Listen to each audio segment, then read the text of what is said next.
Because of the nature of her then-new boyfriend, she couldn't escape seeing certain nerd movie standards from his DVD collection during the last half of her senior year. One of those standards was Tron, the 80s Disney experimental cult classic, in which a computer programmer gets zapped into the video game he'd programmed years earlier.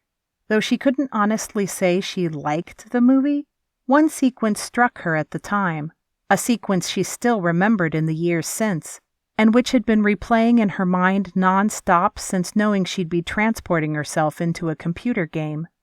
The programmer, whose name was Flynn, she thought, Jeff Bridges at his most hunky for sure, gets zapped from behind by a conveniently placed matter breakdown gun thingy, and his body transports block by neat digital block into the video game, where he is then just as systematically reassembled on the other side.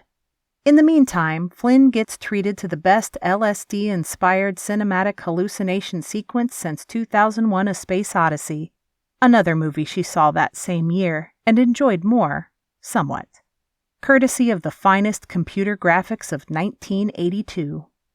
Her actual transport into this actual virtual world was nothing at all like that. Instead, one moment, she stared at the computer screen with her own eyes. Then, everything faded away, like those times she'd stand up too fast and get a momentary dizzy spell. But when the black spots faded back to normal, everything changed. The texture of the world had changed. The tree still loomed in front of her, only now she was standing in front of it, and she could step away. But it didn't feel right. It was like standing in thick rubber boots up to her thighs. She reached down and ran her hands over her legs, her now perfectly shaped, gorgeous legs. But her hands lacked sensation as she rubbed along her leg muscles. She held her thumb and index finger in front of her eyes and rubbed the digits against each other. Still a partial numbness, but also a tingling sensation.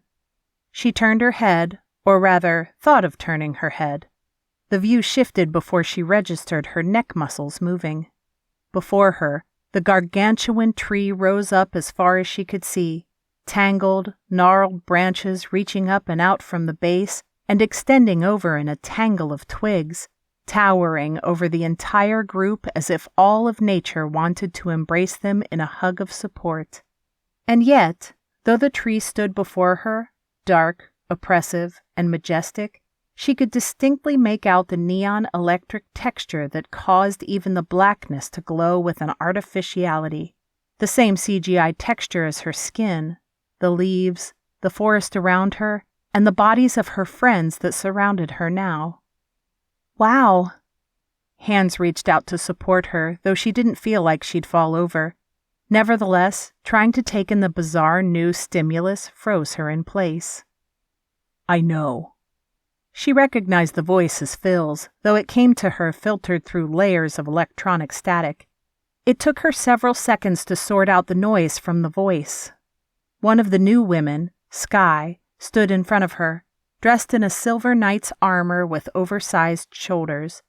Blue registered, belatedly, that she'd reached out and entwined Blue's fingers in her gloved gauntlets. It's going to take some time, she explained. It's like your mind has to reconfigure how to interpret the stimuli.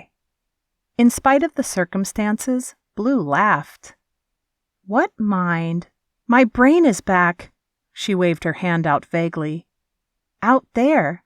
How can I even...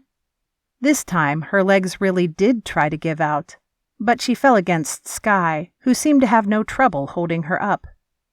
Easy, I know. It's confusing as hell.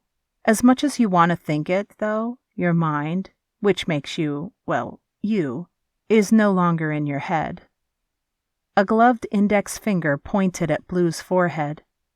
It's in here now,